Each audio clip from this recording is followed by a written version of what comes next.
Okay, everyone, it's about 10:45. We'll go ahead and get started with our next agenda item, which is reports of standing or ongoing Board of Governors committees.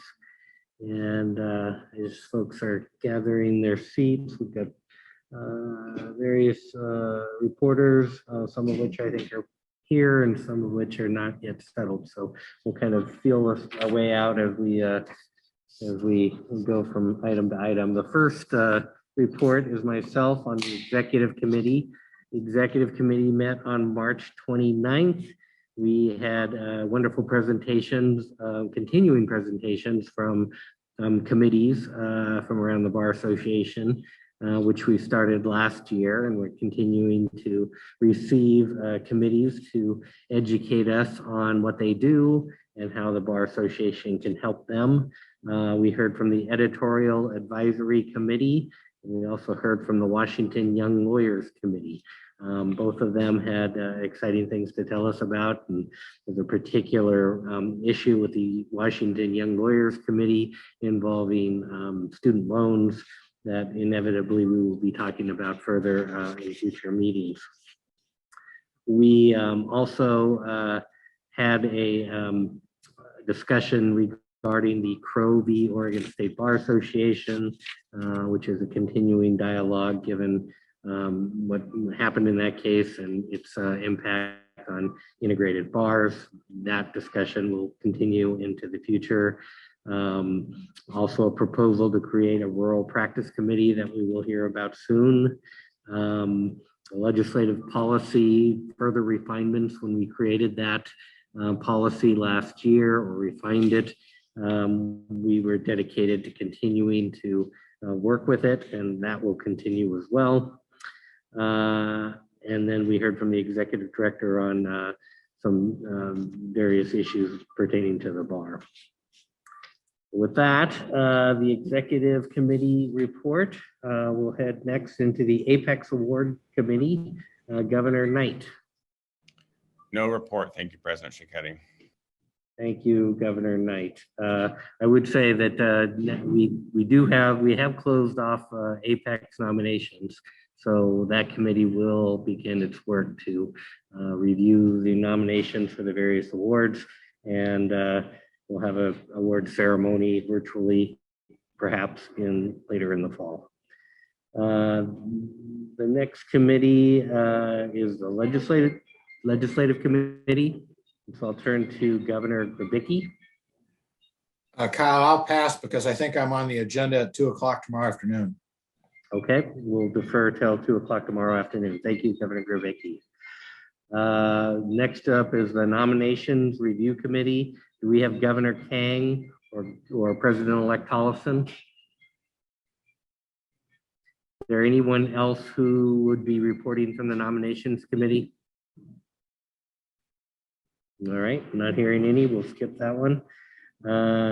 Next on our list is the Long Range Planning Committee.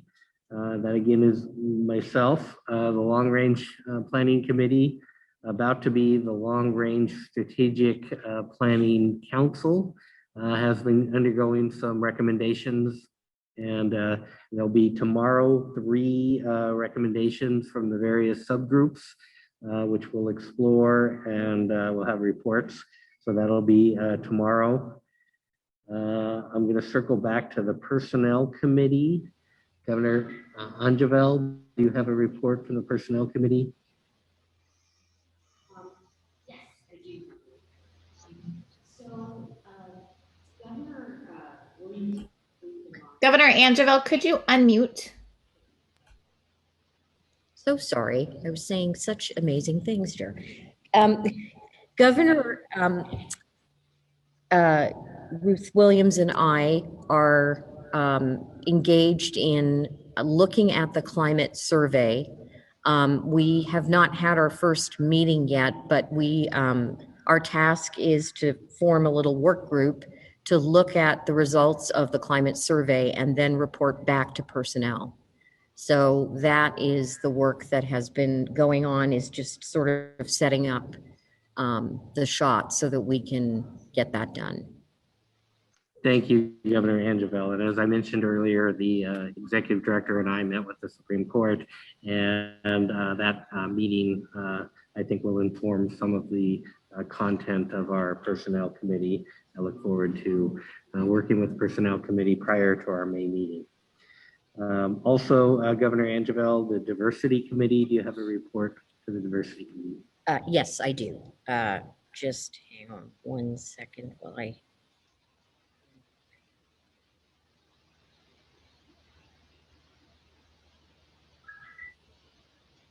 How about I'll go to the member engagement work group first. Yeah, that would be great if you could come back to me. That'd be so great. Thank you. So member engagement work group, Governor Peterson.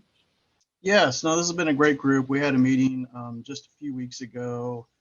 The main thrust of that meeting was to try to work with the rest of WSBA and the Board of Governors to try to get as much feedback as we could as to the Board of Governors resolution as to the task force involving the bar exam. The other main thing we talked about was continuing the process of trying to figure out a way to have a survey to the members to get meaningful input from the members as to what they like and don't like about the bar.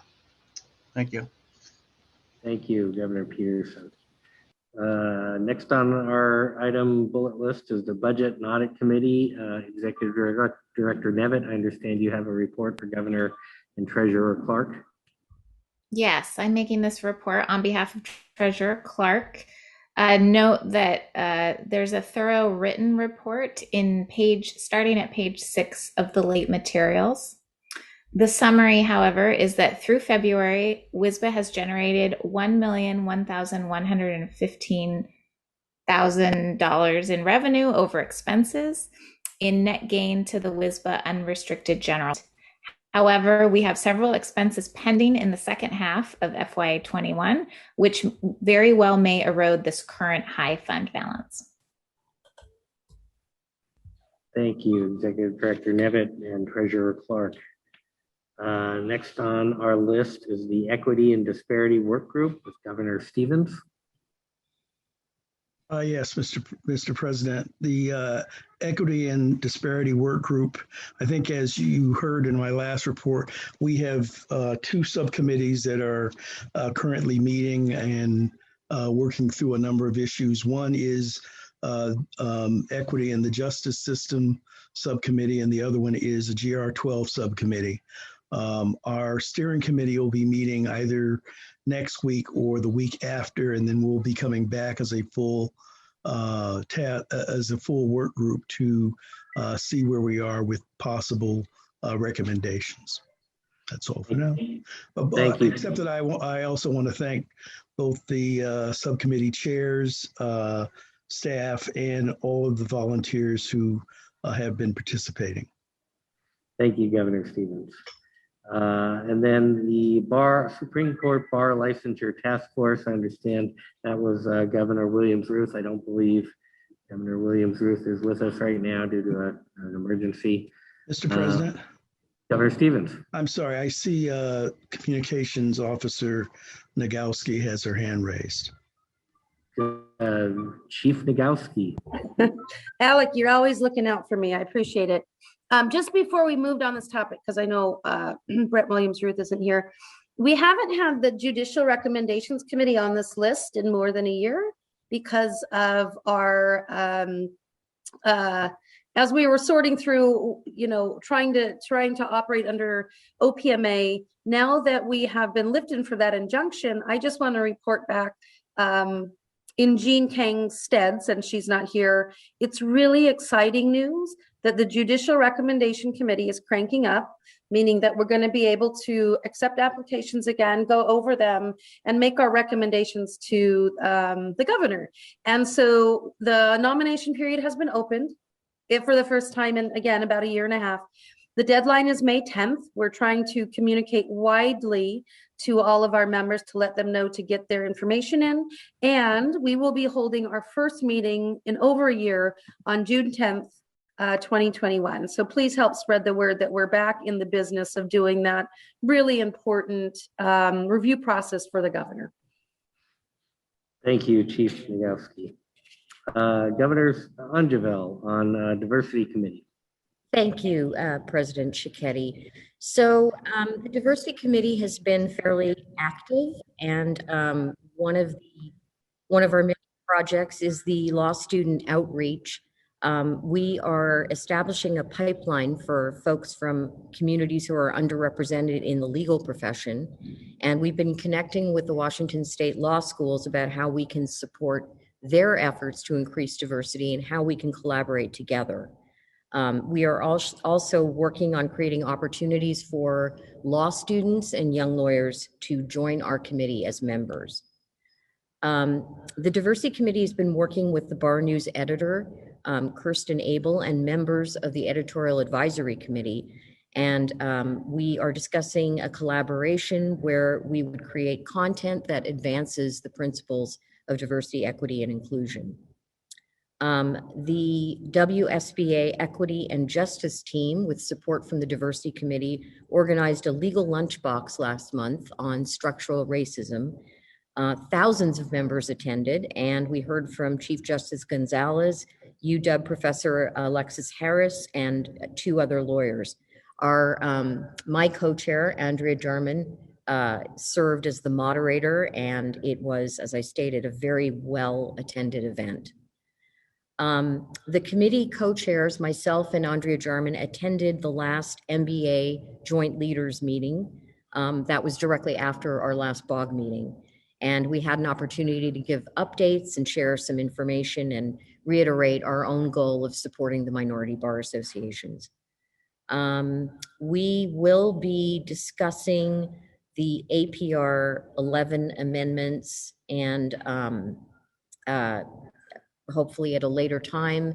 We've been encouraging folks, individuals, to submit comments regarding that resolution of APR 11. So I believe that the comment period closes April 30th.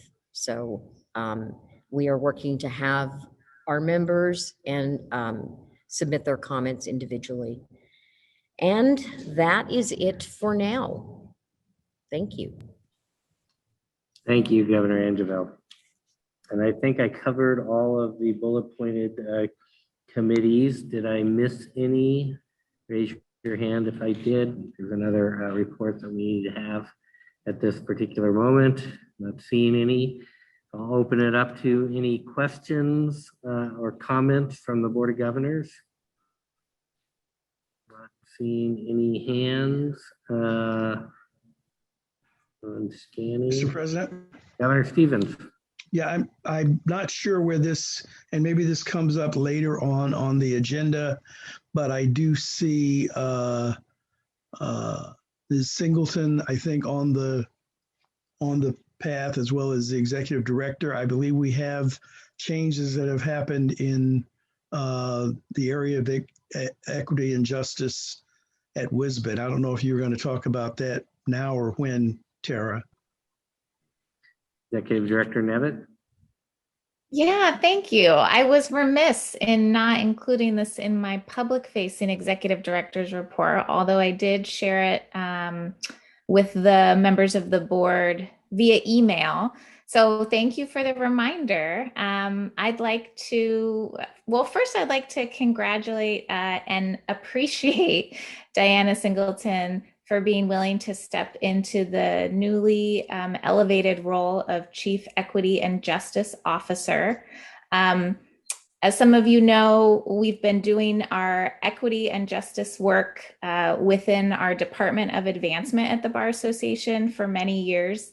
Since I stepped into the executive director role as an interim, we started making some adjustments to the portfolio. One of the first things we did was we brought the external work and the internal work together, as well as combined the work that we do in the area of access to justice with the diversity portfolio, acknowledging that there's a lot of overlap in terms of the areas of focus and the expertise required to advance that work.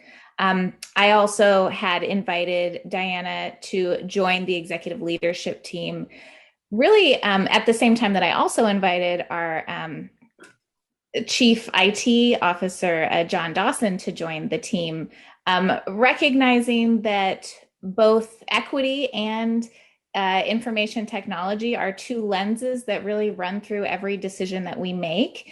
And I felt that those voices were not well represented without those two present. And this is really the last step in that shift that we've been making. We moved the portfolio that does our internal and external diversity work, as well as works with the Access to Justice Board, the Council on Public Defense, the Pro Bono and Public Service Committee, and the Diversity Committee into its own department, and took it out of the Advancement Department. My hope is this will allow both portfolios to really sharpen their focus on the task at hand. So it'll allow the Advancement Department to really focus on member services, member benefits, continuing education, and allow this other portfolio to better partner with the rest of the organization and really signal that this work is central to everything we do. It doesn't belong to one department. It really impacts all of the work that we do in the organization.